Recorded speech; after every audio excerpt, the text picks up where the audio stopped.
साथियों, आप सभी का इस प्लेटफॉर्म पर स्वागत है। यहाँ पर हम लोग आगामी परीक्षाओं जैसे कि यूपी पीसीएस 2023, यूपीएससी और एमपी पीसीएस इत्यादि के लिए जो है कुछ महत्वपूर्ण टॉपिक को देख रहे हैं और इसी कड़ी में हम लोग परीक्षा वाणी प्रकाशन के द्वारा जो आर्थिक परिदृश्य समसामयिकी विगत एवं भविष्य नामक जो मैगजीन प्रकाशित की गई है, तो इसके लास्ट में जो है आपका वस्तुनिष्ठ वार्षिक आर्थिक समसामयिकी प्रश्न दिए गए हैं 253 नंबर, मतलब 253 प्रश्न इसमें दिए गए हैं, जिसमें से कि हम लोग दो वीडियो के तहत 200 प्रश्नों को सॉल्व कर चुके हैं। अब शेष बचे हुए 53 प्रश्नों को इस वीडियो में हम लोग सॉल्व कर लेंगे।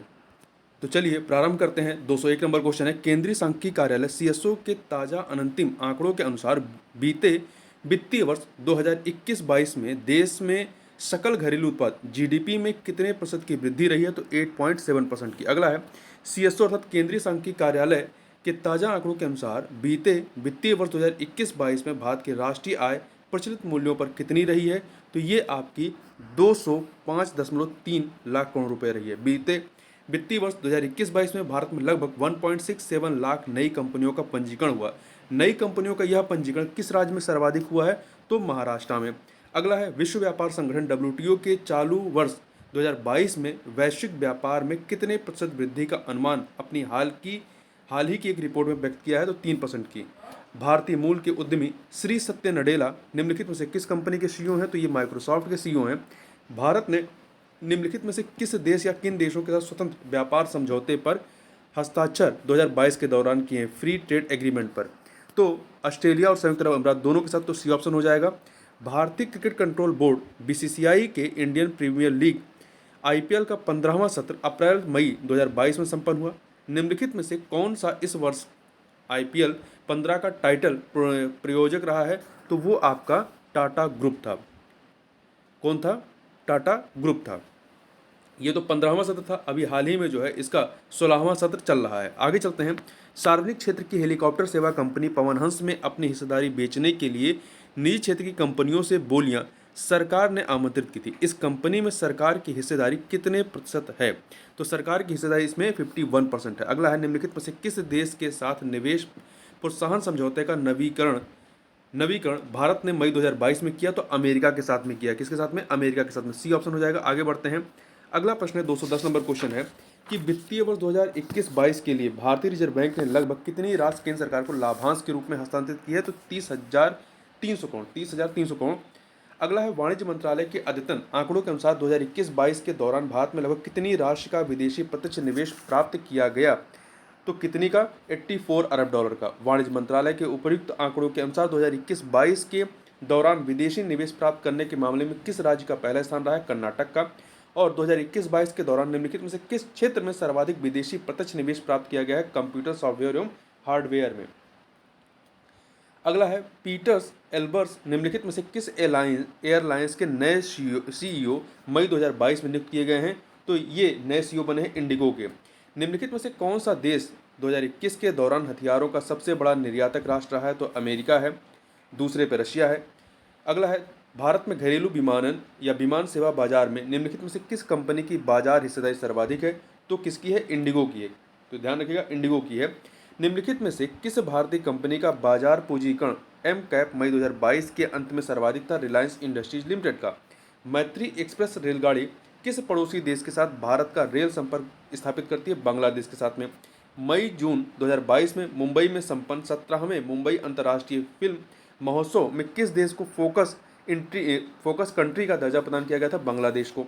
वाणिज्य मंत्रालय की मई 2022 की एक रिपोर्ट के अनुसार 2021-22 के दौरान भारत को सर्वाधिक एफडीआई किस देश से प्राप्त हुआ? सिंगापुर से। विश्व आर्थिक मंच वर्ल्ड इकोनॉमिक फोरम की वर्ष 2022 की वार्षिक बैठक किस शहर में मई 2022 में संपन्न हुई? तो स्विट्जरलैंड के शहर दावोस में।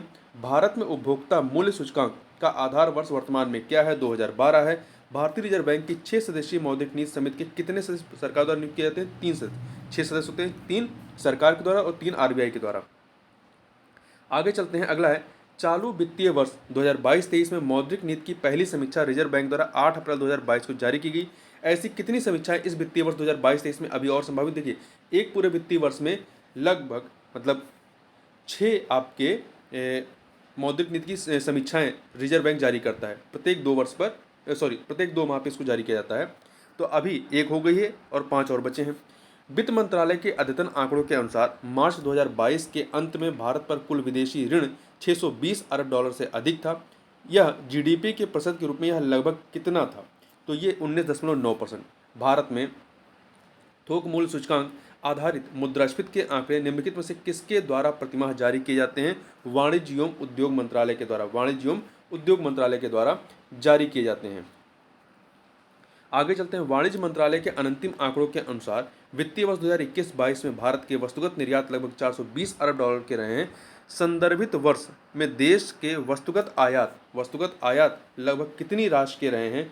तो ये लगभग 612 अरब डॉलर के।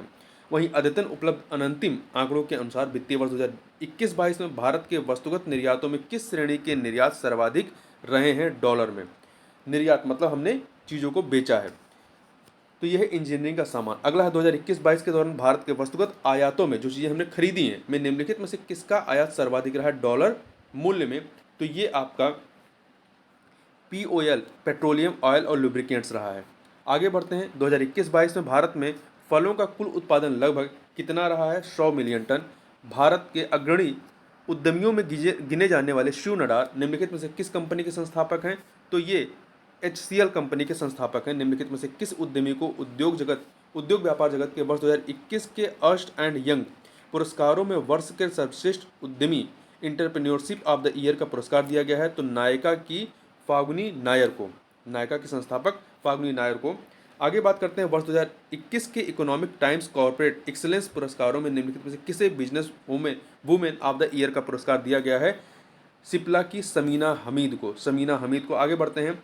आर्थिक एवं कारोबारी संबंधों को बढ़ावा देने के लिए निम्नलिखित में से किसके साथ भारत की ट्रेड एंड टेक्नोलॉजी काउंसिल का गठन करने की घोषणा अप्रैल 2022 में की गई है? यूरोपीय संघ के साथ में। स्वदेश निर्मित छोटे यात्री विमान डोर्नियर 2028 की व्यावसायिक सेवाएं देश के किस क्षेत्र में अभी शुरू की गई हैं? तो पूर्वोत्तर क्षेत्र में। निम्नलिखित में से कौन वर्तमान में नीति आयोग के उपाध्यक्ष हैं? सुमन कुमार बेरी हैं। खाद्य एवं आतिथ्य की एशिया की सबसे बड़ी कही जाने वाली प्रदर्शनी आहार 2022 का आयोजन किस शहर में अप्रैल 2022 में आयोजित हुआ था? नई दिल्ली में। नॉस्कॉम निम्नलिखित में से किस क्षेत्रीय कंपनियों का एक संगठन? तो IT कंपनियों का, इंफॉर्मेशन टेक्नोलॉजी। आगे बात करते हैं। निम्नलिखित में से किस विमान सेवा कंपनी ने अपना नाम गो फर्स्ट कर दिया है? गो एयर ने किया है। विश्व बैंक के जनवरी 2022 के अद्यतन आकलन के अनुसार निम्नलिखित में से किस देश में 2022-23 के दौरान GDP में वृद्धि सर्वाधिक रहेगी? तो ये आंकड़ा थोड़ा सा पुराना जनवरी 2022 का है, तो इसे रीचेक कर लीजिएगा। तो भारत है 2022 में। यदि अद्यतन मतलब करंट का कोई आंकड़ा आ गया हो तो आप कमेंट बॉक्स में बता सकते हैं। निम्नलिखित में से किस विमान सेवा कंपनी में टाटा समूह की हिस्सेदारी है? तो air India, air Asia India और विस्तारा एयरलाइंस, इन तीनों में है, तो डी ऑप्शन। निम्नलिखित में से किस दूरसंचार कंपनी की मोबाइल फोन सेवा में बाजार हिस्सेदारी सर्वाधिक है? तो रिलायंस जियो की। भारतीय अंतरिक्ष अनुसंधान संगठन इसरो ने अपने किस संचार उपग्रह को वर्ष 2022 के प्रारंभ में उसका कार्यकाल पूरा होने के पश्चात सेवा से मुक्त किया है? इनसेट 4B को। निम्नलिखित में से किसे प्रधानमंत्री की आर्थिक सलाहकार परिषद का नया पूर्णकालिक सदस्य फरवरी 2022 में नियुक्त किया गया था? तो संजीव सन्याल को नियुक्त किया गया था। इनकी नियुक्ति 2 वर्षों के लिए रही है, तो अर्थात ये अभी भी इस पद पर हैं।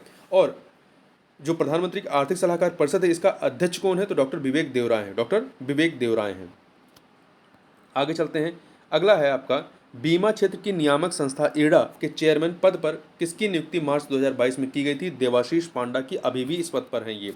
वित्तीय लेखांकनों पर निगरानी करने वाले national financial reporting authority NFRA का अध्यक्ष निम्नलिखित में से किसे मार्च 2022 में नियुक्त किया गया था? अजय भूषण पांडे को, और वर्तमान में भी ये इस पद पर हैं। निम्नलिखित में से किस देश में विंड टर्बाइंस की स्थापना के लिए एक अनुबंध जो पहले एक चीनी फर्म को दिया गया था, भारत ने मार्च 2022 में प्राप्त किया है? श्रीलंका से। निम्नलिखित में से किस देश के साथ स्वतंत्र व्यापार के लिए एक द्विपक्षीय समझौता भारत ने 2022 में संपन्न किया? संयुक्त अरब अमीरात के साथ में। उद्योग व्यापार जगत के वर्ष 2021 के इकोनॉमिक टाइम्स कॉर्पोरेट एक्सीलेंस पुरस्कारों के तहत अडार पूनावाला को business leader of the year का पुरस्कार दिया गया। अडार पूनावाला किस कंपनी के CEO हैं? तो सीरम इंस्टीट्यूट ऑफ इंडिया के। निम्नलिखित में से किस उद्यमी को business women of the year का पुरस्कार उपयुक्त पुरस्कार के तहत, मतलब ये जो इकोनॉमिक्स टाइम्स कॉर्पोरेट एक्सीलेंस पुरस्कार है इसके तहत दिया गया? तो सिप्ला की समीना हमीद को। ये इस पे हम लोग प्रश्न पहले भी कर चुके हैं। निम्नलिखित में से किस कंपनी के लिए corporate citizen of the year पुरस्कार उपयुक्त पुरस्कारों के तहत ये जो पुरस्कार यहाँ पे जिसकी बात की गई इकोनॉमिक टाइम्स कॉर्पोरेट एक्सीलेंस पुरस्कार, इसके तहत मार्च 2022 में दिया गया। तो ये दिया गया था आपका HCL को, जिसके कह सकते हैं चेयरमैन कौन है, शिव नडार हैं।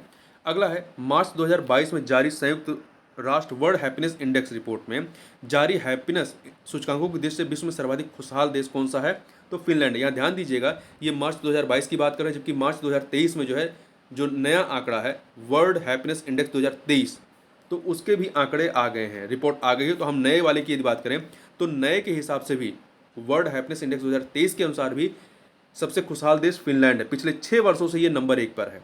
दूसरे नंबर पे डेनमार्क है, तीसरे पे आइसलैंड है और चौथे पे इजराइल है। जबकि 2022 में चौथे पे स्विट्जरलैंड था, परंतु 2023 में जो है इजराइल चौथे नंबर पे आ गया।